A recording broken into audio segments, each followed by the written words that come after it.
Petugas kesehatan Cianjur membawa sampel oncom sisa konsumsi ibu dan anak yang tewas diduga akibat keracunan. Sampel oncom akan diuji selama sepekan di Labkesda Bandung, Jawa Barat.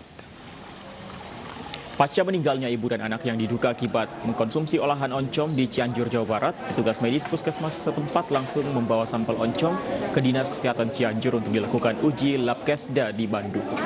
Menurut petugas medis, diduga oncom terlalu lama disimpan sebelum diolah hingga menyebabkan timbulnya jamur-jamur baru yang cukup berbahaya.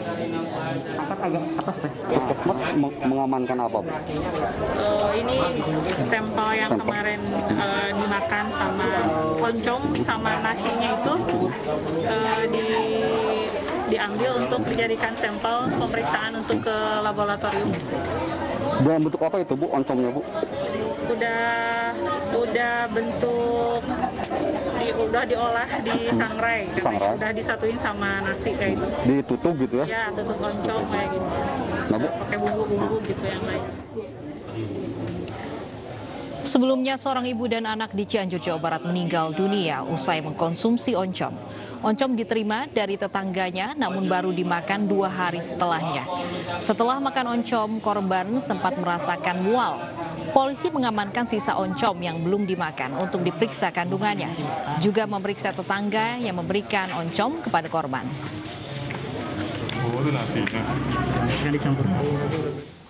Dan pemirsa, untuk mengetahui manfaat dan efek samping oncom ini sudah bersama kami Ibu Irtia Kiamulail, ahli gizi dan edukator APKAI. Selamat siang Bu Irtia. Bu Irtia, apakah memang bisa berbahaya makanan-makanan olahan yang difermentasi seperti oncom ini dan mengancam nyawa, Bu Irtia? Jadi baik, sebenarnya untuk makanan-makanan olahan yang difermentasi itu tidak berbahaya asal dari cara pengolahan dan cara penyimpanan itu sesuai dengan keamanannya. Seperti misalnya oncom tersebut, tadi berita yang sudah kita dengar, kalau misalnya penyimpanannya itu di suhu ruang lebih dari 2 hari, itu justru akan membahayakan. Jadi kalau misalnya untuk penyimpanannya juga harus diperhatikan, kalau misalnya untuk ingin disimpan lebih lama lagi, sebaiknya ditaruh dalam suhu kulkas atau chiller. Jadi penyimpanannya bisa sampai seminggu. 2 hari ini maksimal fermentasinya maksudnya?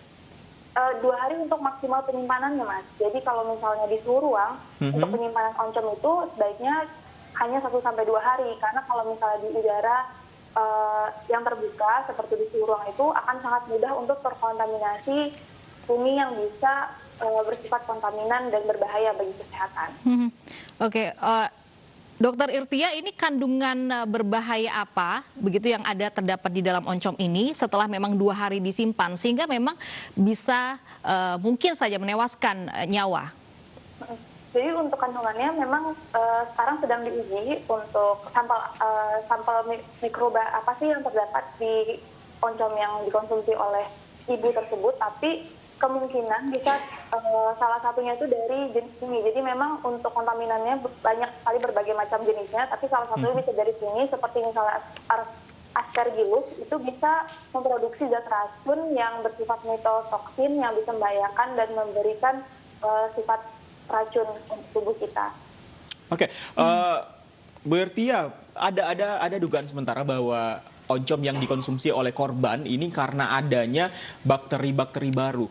Bukankah, bisa Anda luruskan kalau memang salah, bukankah dalam makanan fermentasi seperti ini memang dibutuhkan adanya semacam bakteri-bakteri seperti spora untuk membuat makanan tersebut berhasil difermentasi, atau bagaimana sebenarnya? Iya, benar sekali, Mas. Jadi untuk pembuatan oncom sendiri kan memang dia terbuat dari bungkil atau ampas tahu atau terbuat dari ampas kacang tanah yang dia dicampurkan dengan spora atau kapang supaya bisa terjadi fermentasi sehingga terjadinya dan dibuat oncom tersebut. Namun ketika cara penyimpanannya yang tidak sesuai, yang tadi lebih dari 1-2 hari, itu bisa menyebabkan kontaminasi dari bakteri yang lain. Jadi di luar dari sifat kapang yang memang diberikan untuk pembuatan oncom tersebut.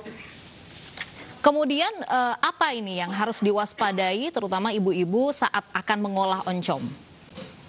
Mungkin bisa kita perhatikan dari 2 faktor. Yang pertama dari pengolahannya, apakah diolah dengan kondisi sanitasi yang baik. Karena kalau misalnya sanitasinya tidak baik, akan mudah untuk terkontaminasi dari mikroba-mikroba yang berbahaya.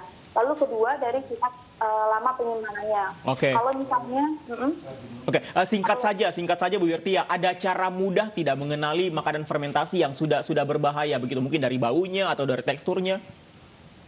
bisa dari teksturnya. Kalau misalnya sudah ada, bisa kita lihat biasanya kalau misalnya di makanan itu sudah ada jamur-jamurnya, itu sebaiknya jangan dikonsumsi lagi atau dibuang untuk bagian itu.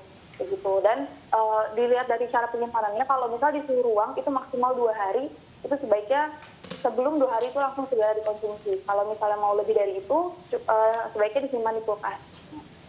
Baik, artinya memang harus diperhatikan tekstur dan kesegaran dan harusnya langsung diolah menjadi makanan. Terima kasih Ibu Irtia ahli gizi sudah bergabung bersama kami di Anyu Siang. Pemirsa, bagi Anda yang memiliki kolesterol tinggi tidak perlu khawatir. Sejumlah makanan yang kita konsumsi bisa menurunkan kadar kolesterol dalam tubuh. Selengkapnya Anda bisa klik di www.sindonews.com.